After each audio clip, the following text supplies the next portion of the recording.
guys, it's Kelly. I'm back with another process video. This layout is for Citrus Twist and it is using their main kit, the Project Life kit, and the paper add-on for October. Now, I am also using a sketch that is, I believe it was the first one that we posted in November. Every month there's like maybe 3 sketches that are posted each month, and 1 or 2 of the designers will work with the sketch for the blog post. I did not have this assignment, but I really liked the sketch because it was a little bit different for me, so I wanted to go ahead and use it as well. So these papers come in the Project Life kit. This month they were 6x8 papers. Perfect for either scrapbook pages, traveler's notebooks, or Project Life, cards and things like that. Makes it so versatile. So I'm just trimming some of these into different width strips, and I have pulled out this photo. It is a 5x7 photo of my daughter when she was just a sweet little 2-year-old. She has a pumpkin in both hands. You can't really see the one in her left hand, but you can see the one in the right. And I have this in the 5x7 and a 4x6.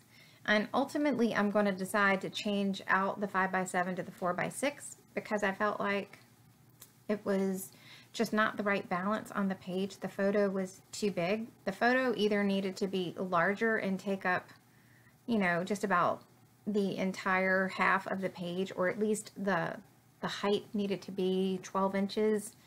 I think for the balance situation. So I keep this on for a while, and I'm thinking about it as I'm, continuing to work through the layout. So I have cut a label, and I wanted to, I knew that I wanted the title to be Hello Punkin. When she was little, she used to call pumpkins Punkin, and it's, sometimes those little things that you don't forget. So I knew that I wanted to use these gorgeous puffy alphas. Oh my gracious, when I saw those, you guys, they are perfect.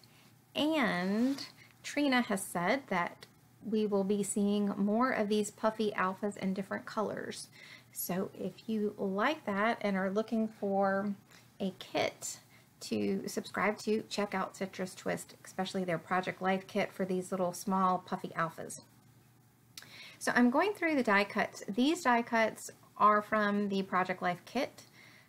I can't always promise to remember which product comes from which kit. I just happen to know on these that, that they came from the Project Life kit. So I'm just going through. They have in the main kit, I believe, were these exclusive cork leaves, and one of them has a phrase that says, I think it's about a girl. I can't see it. I don't end up leaving it on the page. I'm not hoarding it. I'm just waiting for the better layout, which is what I said I wouldn't do. I just didn't love it right here. And when I've got something that I like as much as I do that cork, I want to make sure that I really like where I'm placing it. I know that I've been on a kick saying that I want to use my supplies, but I still fully intend on using this. So I was looking at the label underneath the Hello word thicker. That is from Chamel. The label blended in a little bit too much, so I decided to cut out an orange one, and I think that that works better for a couple of reasons. It helps to bring that orange that's in the orange floral up to that top as well. And I just think it provides a little bit of a better balance.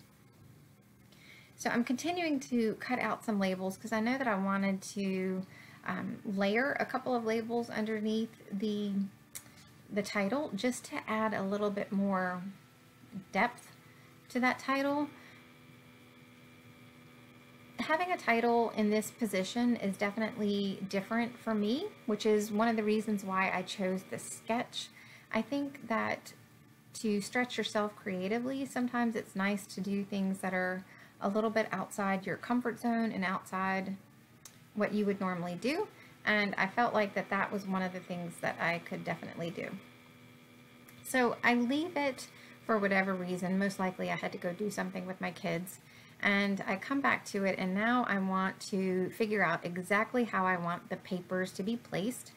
My favorite paper on this is that orange floral. Orange is not one of my favorite colors to scrapbook with, but this orange paper is the perfect shade of orange. It's not too bright, but it's bright enough to where I can scrapbook these pumpkin layouts and these pictures that I have, and I feel like that it just goes beautifully. So here is where I switched out that photo for the 4x6 photo. I'm looking at it one more time, but don't worry, I found the perfect place for that 5x7 photo. I found this gorgeous weathered frame, and I put it in the frame, and it is on my mantle right now, and we are all enjoying this cute little photo of Emily. So I am going to keep that tag on the page. The sketch did not have the tag, but when you're going off of a sketch, I know I've said this before, and I don't mean to sound like a broken record, but you can use the sketch just as a jumping off point and, you know, add in some different things that the sketch may not have. And even though the sketch did not have the tag, I thought that, number one, it added a different pattern that I liked and that worked well, and it brought in a little bit more of that teal color, and it just adds a different shape because it has, you know, the corners, and I'm going to later put in some crochet thread through it. So I am going to back the photo. I really thought that it needed more of a darker turquoise to help bring in the title. So I am just layering up this piece of pattern paper behind it, and I love how it's starting to look. So at this point, I'm going to take the layout over to my sewing machine. I knew that I wanted to stitch down some of the strips and turn up the edges for a little extra definition and dimension on the page. And I did stitch in a zigzag stitch underneath the two labels up on the title. I stitched a little crooked, but I decided to just let it go. It adds to the homemade factor of this. My stitching will never be perfect. I just wish it weren't quite as crooked as it was. But again, I'm learning to let it go. So to add a little bit more dimension, down at the bottom of the page, I put some pop dots behind that pumpkin. And again, the oranges in this kit were perfect. The orange of this pumpkin is not too bright, and it just works well with the other colors on the pattern papers. So I am going to put some craft foam behind the photo and pop that up, and just using my ATG gun to adhere everything. I will add some journaling onto the page. You know, scrapbooking older photos can make your journaling a little bit more difficult, but it doesn't have to be. I just decided to say just a couple of words about this, and it really just sums up what I remembered. It says 2 little pumpkins, 1 in each hand, equals a happy little girl. And I do remember from this day, you know, strongly that she was so ecstatic to pick her own little pumpkin, and you know, she was only supposed to pick one, but oh my goodness, how can you say no when, you know, she had an adorable green pumpkin and a yellow pumpkin, and this girl always loved to have something in her hands. And she had one in each little hand, and she was so happy. And she carried around these 2 little pumpkins while we searched for the big one, you know, so that we could put on the porch and we can carve, and she did not let go of these little things. So, you know, I just put that as my journaling. You know, sometimes when you have young kids, to the moms that have young kids, and, you know, you feel like you can't scrapbook all of these little details, it's okay. You can come back at a later time and still, you know, scrapbook the photos, and you can journal about the memories that you have, or how much that you love that time, or, you know, write a letter to yourself, you know, about how busy you were at that time. It changes. There's you know, I see so many people saying they'll never catch up, they're always behind. This is not a race. Any page that you get done and that you create is another memory documented, and just celebrate that. Don't put the pressure on yourself to stay up to date, and don't put the pressure on yourself to have all of your pictures scrapbooked. You know, if you want to do them chronological and that is what makes you happy, do it. But if it doesn't, let it go. Let it go. Just do this for you. And every time I get a page done, it's another memory. And for that, I am thankful. So anyway, back to the layout. I'm just going to have two clusters. I'm going to have one cluster to the left of the photo, and that die cut says my favorite.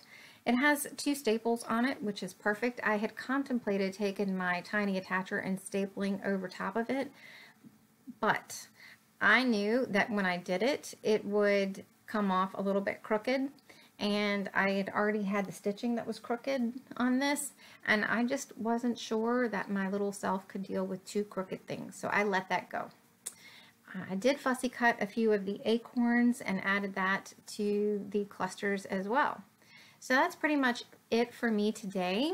I'm not sure that I'll get another video up this week. It is Thanksgiving week in the United States. I'm also out of town, so if I don't see you guys back again, have a lovely holiday, and I will see you soon. Take care. Bye.